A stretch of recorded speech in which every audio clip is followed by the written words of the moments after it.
안녕하세요. 이번 장애인 부모 인파워링 교육의 8강을 맡은 저는 월드미션대학교 사회복지학과 이연아 교수입니다. 이번 시간 저와 함께 살펴볼 학습 결과와 컨텐츠를 살펴보시면 우선 가족이 가지는 힘과 역량을 이해하고 또 역량 이면에 보여지는 개인의 취약성을 받아들이고 좀 더 긍정성에 초점을 둘 수 있습니다. 또한 역량 강화를 위한 다양한 사회복지 그리고 가족의 실천 기술을 습득하고 또 우리가 가지고 있는 어떤 개인을 넘어서서 가족 또 서비스 제공 조직 안에 있는 가족 그리고 우리가 속해 있는 지역사회와 또 정치적인 관점까지 우리가 실천할 수 있는 다양한 인파워먼트의 기술을 이해하고 적용해 볼 수 있습니다. 본 강의의 컨텐츠는 다음 순으로 이어져서 강의를 할 예정입니다. 우선 강의를 시작하면서 여러분이 그동안 1강부터 7강까지 우리가 장애인 자녀 그리고 비장애 형제 자매 그리고 가족 안에서 나타나는 다양한 의사소통이나 위기관리 또 장애인 자녀의 권리와 옹호 또 장애인 복지 다양한 서비스나 리소스를 살펴보는 강의가 이어졌다면 이번 시간은 좀 더 가족에 포커스를 둔 강의가 이어질 것 같습니다. 그리고 가족 안에서도 취약한 부분보다는 우리가 장애의 자녀를 가지고 있다는 어떤 그런 어려움, 위기, 이러한 위기 상황에 직면한 초점보다는 가족이 가지고 있는 힘과 역량에 초점을 둔 강의가 이어질 것입니다. 강의를 시작하면서 여러분에게 드리고 싶은 말씀, 장애인 가족은 장애인의 일상적인 어떤 삶과 또 지역사회 통합에 가장 중요한 역할을 수행하는 체계입니다.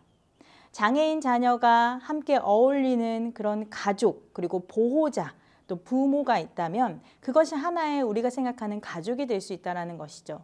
그렇기 때문에 장애인 가족의 역량 강화는 장애인 당사자뿐만 아니라 장애인 가족이 지속적인 영향을 주고받는 아주 긴밀한 관계임을 고려할 때 굉장히 그 중요성이 부각될 수가 있습니다. 그 전에는 장애인 자녀 혹은 장애 자녀를 키우는 부모나 어떤 보호자를 대상으로 한 우리가 서비스나 교육이 이루어졌다면 사실은 그 안에서 상호작용하는 하나의 체계를 봤을 때 그건 하나의 가족이겠죠.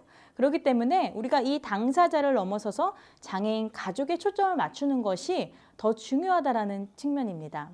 따라서 장애인 가족의 역량을 강화하는 과정은 가족이 지닌 장점과 또 자원들을 다시 한번 확인하고 가족과 지역사회를 변화시킬 수 있는 그런 힘을 발견하고 힘을 부여하는 것부터 시작을 합니다. 가족을 강화한다는 것은 전문가가 아니라 바로 가족 그 당사자들이 할 수 있는 역할입니다. 이 역량 강화 관점에서 생각하는 가장 큰 전제는 그 가족이 가지고 있는 힘과 역량을 새로 부여하는 것도 중요하지만 이미 그 안에 내재된 잠재력을 가지고 있다. 가족이 그거를 바라보고 그 능력을 부각시키면 된다라는 측면을 가지고 있다는 것입니다. 따라서 가족에게 장애 자녀의 삶에 영향력을 가지고 또 의사결정을 할 수 있는 진정한 기회를 주는 것이라고 말씀을 좀 드리고 싶습니다. 그렇다면 저는 이 강의를 시작하면서 여러분에게 좀 여러 가지 질문을 하고 싶습니다. 여러분 가족의 가장 중요한 의사결정자는 누구인가요? 우리 가족이 어떤 하나의 중요한 의사결정을 앞두고 있을 때 그 의사결정의 주요한 결정자는 누구인가요? 그리고 가족에서 가장 중요한 영향을 미치는 사람은 누구인가요? 또한 우리 가족의 하나의 어떤 하루에 24시간이라는 시간을 두고 보았을 때 우리 가족에게 가장 많은 비중을 혹은 이 사람에게 가장 많은 에너지와 마음을 쓰는 사람은 누구인가요? 또한 그 가족 구성원 안에서 그 당사자 이외에 의사결정을 차지하거나 가장 많은 비중을 차지하는 사람 이외에 다른 가족 구성원들의 의견은 가족 안에서 어떻게 받아들여지고 있나요? 가족은 지지적인가요? 우리 가족은 건강하다고 생각하시나요? 그리고 우리 가족은 스트레스가 있을 때 그 스트레스를 어떻게 해소하시나요? 이러한 다양한 질문에 여러분이 마음속으로 답을 하신다면 우리 가족을 좀 더 객관적으로 이해하실 수 있을 것이고, 우리 가족 안에서 우리가 미처 에너지와 신경을 쓰지 못하는 구성원은 누구인지, 우리 가족이 좀 더 건강한 가족이 되기 위해서는 우리가 부모로서 혹은 보호자로서 어떤 노력을 기울여야 하는지를 이해하실 수 있는 중요한 질문이 되지 않을까 싶습니다. 가족의 역량 강화를 이해하는 데 있어서 기존의 전통적인 가족의 접근 방법과 또 새로운 방법을 여러분에게 좀 말씀드리고 싶어요. 그 전에 우리가 이제 저는 사회복지학과 교수다 보니까 이제 사회복지 문제에 대해서 우리가 다루죠.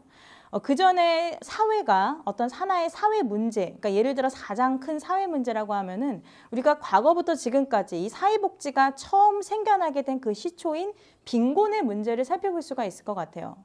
과거의 전통적인 사회복지 접근 방법을 봤을 때 빈곤의 주요한 원인은 누구에게 두었냐? 바로 그 개인 당사자에게 두었어요. 그러니까 당신이 게으르고 당신이 무능력하고 당신이 배우지 못했기 때문에 빈곤이 발생한 것 아닙니까?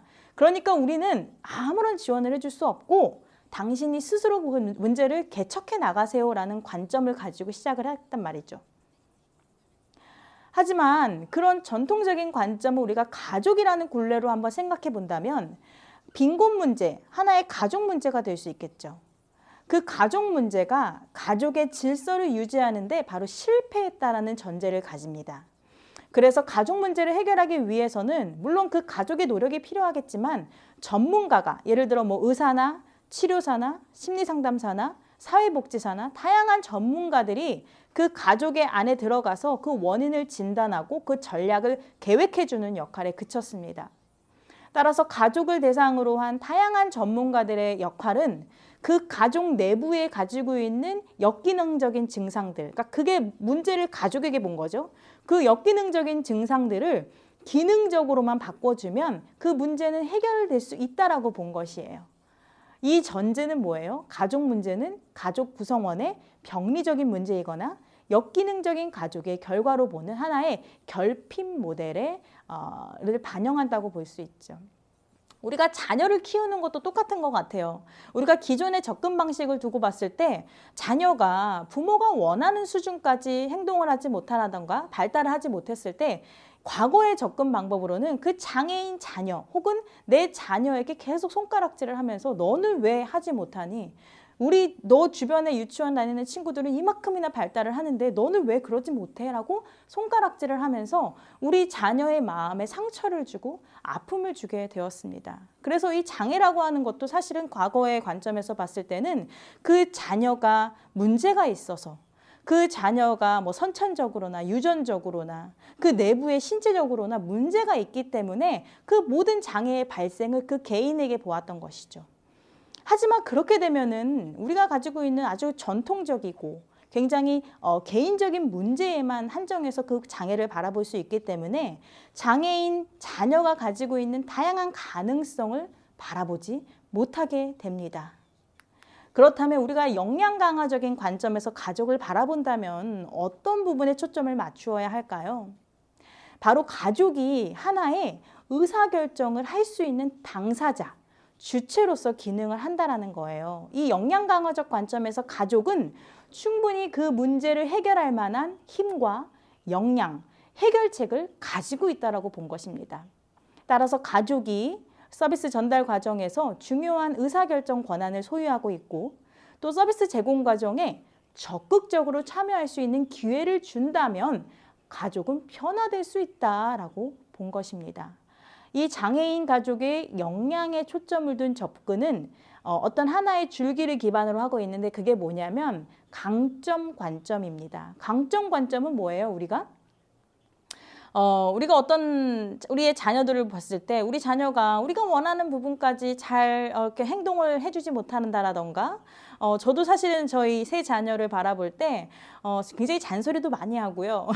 그리고 때로는 저희 자녀를 다른 어머니의 자녀들과 비교를 할 때가 있어요. 하지만 내가 강점 관점에 입각해서 자녀를 바라본다면 우리 아이는 이러한 부분에서는 굉장히 취약하거나 발달이 덜 될 수 있지만 내가 봤을 때 우리 자녀는 이런 부분에서는 정말 잘해. 예를 들어 저희 첫째 자녀는 스포츠나 아니면은 뭐 음악을 한다라던가 뭐 외부 활동을 잘하는 아이가 아니에요. 처음에는 굉장히 이 엄마로서 스트레스를 많이 가지고 있었어요. 왜냐하면 초등학생 자녀를 둔 부모님들은 다 아시겠지만 이 정도 나이에는 뭔가 음악도 열심히 하나 정도는 음악을 해야 하고 악기를 해야 하고 또 하나 정도는 뭔가 스포츠를 해야 하는 뭐 생각을 많이 하고 계시잖아요. 그래서 저도 당연히 저희 아이에게 뭐 발레도 한번 배워보게 하고 피아노도 배워보게 하고 뭐 안 되면은 이제 코로나기 때문에 집에서 피아노를 배우는 어플을 다운받아서 그걸 배워보게 했어요.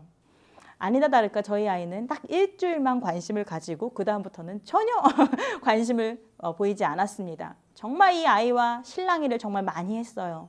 그리고 나서 제가 이 강점 관점에서 이 아이를 바라보기 시작했어요. 우리 아이는 비록 다른 또래의 아이들보다 키가 작을 수 있고 다른 또래의 아이들보다 체력이 좀 더딜 수 있어요. 부족할 수 있지만 우리 자녀가 잘하는 게 무엇일까를 생각했을 때 내 아이는 책 읽는 걸 좋아하고 집에 오면 다양한 소스를 가지고 글을 쓰는 걸 좋아하고 또 글 쓴 거를 친구들이나 선생님들에게 부모님들에게 보여주는 걸 좋아하는 아이구나.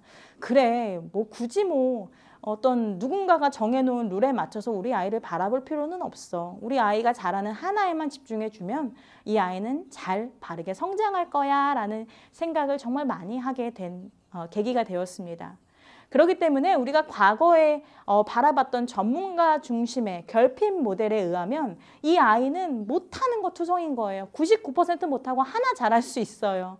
하지만 우리가 장애인 가족, 그러니까 가족의 역량 강화적 관점에서 본다면 잘하는 거 1%를 잘 부각시켜줘서 살아난다면 이 아이는 분명히 부모와 좋은 상호작용을 할 것이고 부모를 넘어서서 사회와 그 집단과 공동체와 아주 긍정적인 상호작용을 할 것이다라는 그 전제를 가지고 있는 관점입니다. 그래서 과거에 우리가 전통적인 관점에서 봤을 때는 이걸 우리가 병리적 관점이라고 합니다. 그 병리적인 관점에서 우리가 개인을 바라봤을 때는 우리가 어떤 전문가들의 진단에 기초해서 특정 증상을 가진 존재로 바라봤어요. 그러니까 의사나 뭐 임상심리학자들이 내 자녀를 진단을 해서 이 자녀는 무슨 장애가 있으니까 이러이러한 치료를 받아야 합니다. 오케이, 의학적인 관점도 다 받아들일 수 있다는 것이죠. 하지만 부모가 너무 그 진단에 기초해서 이 아이가 가지고 있는 다양한 가능성을 배제시킨다면 그거는 문제가 될 수가 있겠죠. 또한 과거의 병리적 관점에서 우리가 자녀를 바라볼 때는 그 치료의 초점을 그 자녀가 가지고 있는 문제, 그러니까 이 아이가 덜 발달된 부분을 더 발달시켜주는 어떤 하나의 프로그램에 초점을 두었단 말이죠. 그리고 전문가가 고안한 치료 계획에 의해서 그리고 전문가라 하면 여기서는 뭐 사회복지사도 될 수 있고 다양한 닥터나 뭐 심리상담사가 될 수 있겠죠.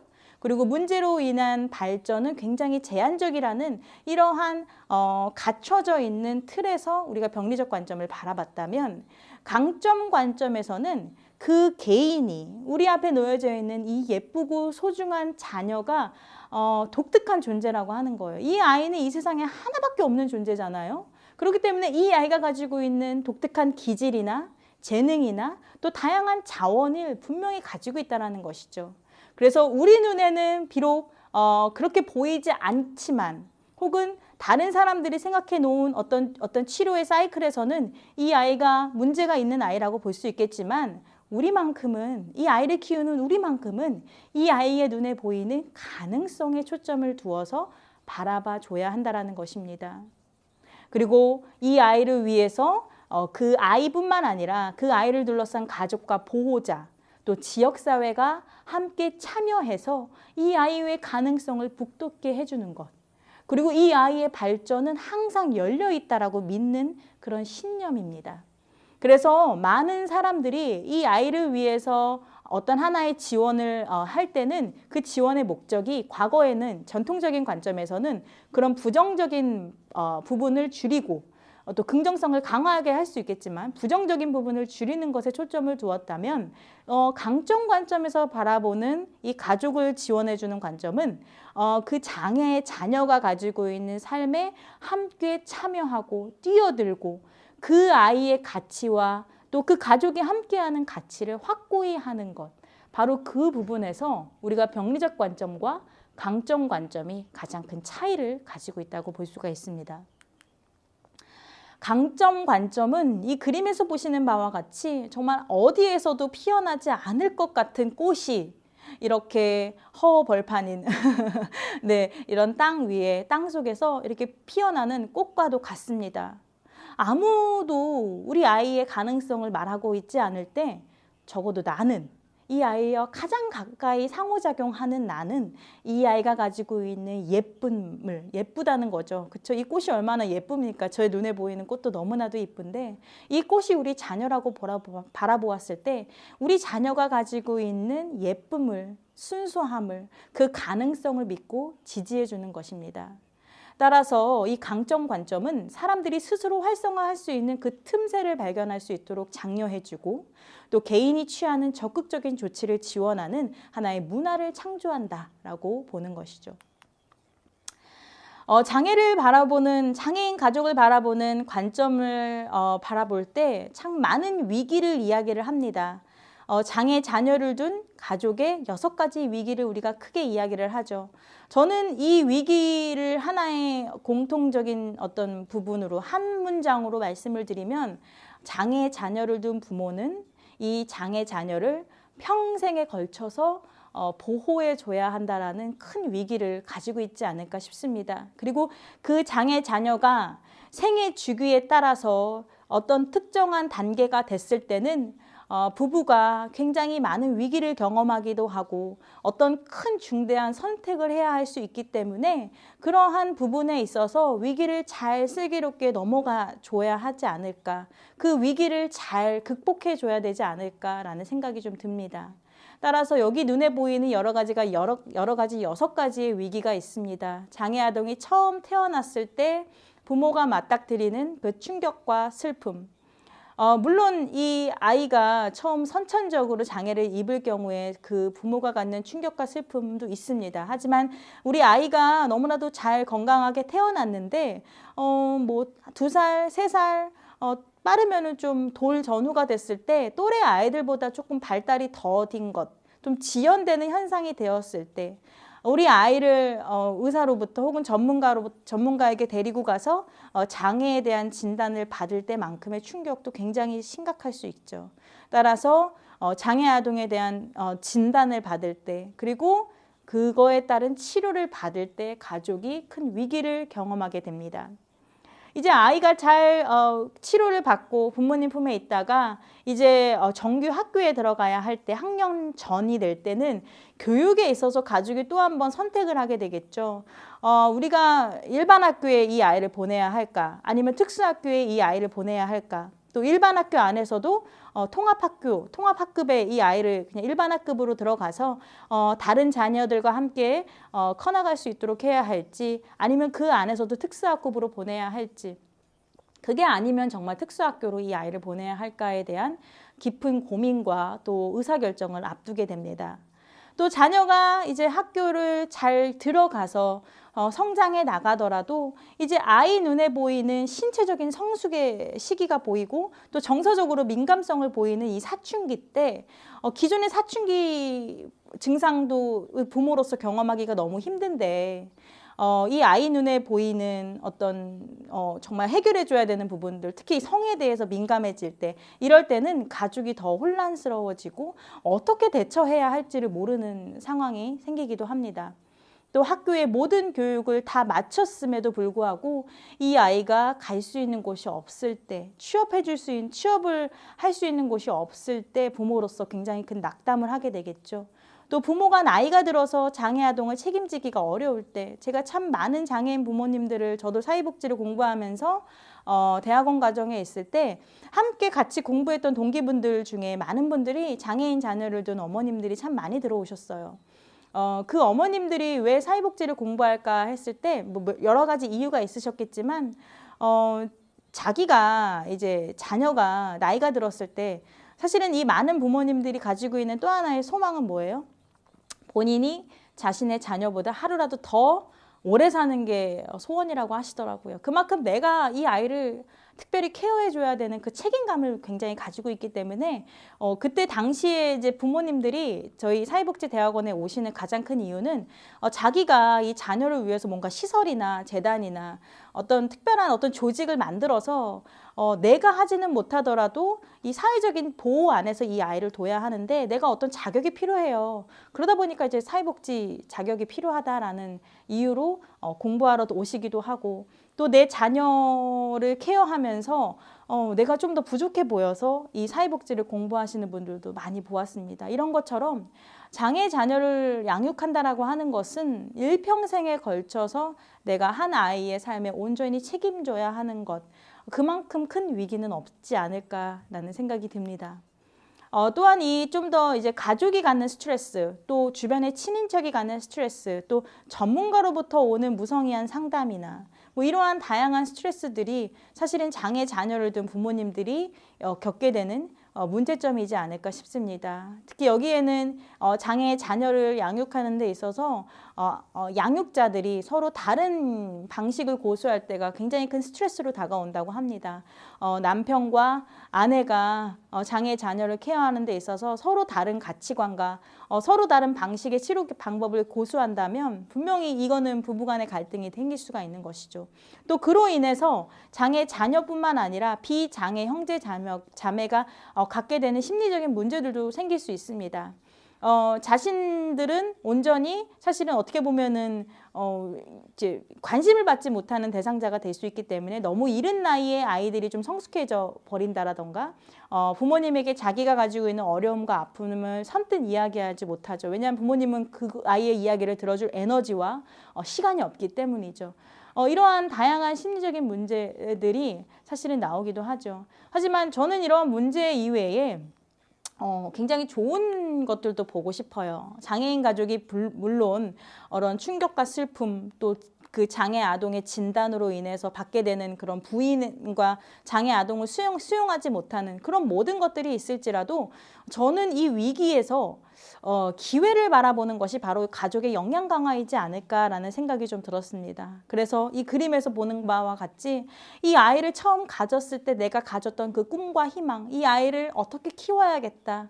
이 아이가 10달 동안 내 뱃속에서 숨쉬고 딸꾹질하고 또 이렇게 태동하는 그런 모든 순간순간들을 기억하면서 이 아이가 처음 만들어졌을 때의 그 계획 그리고 꿈과 희망을 놓치지 않는 것.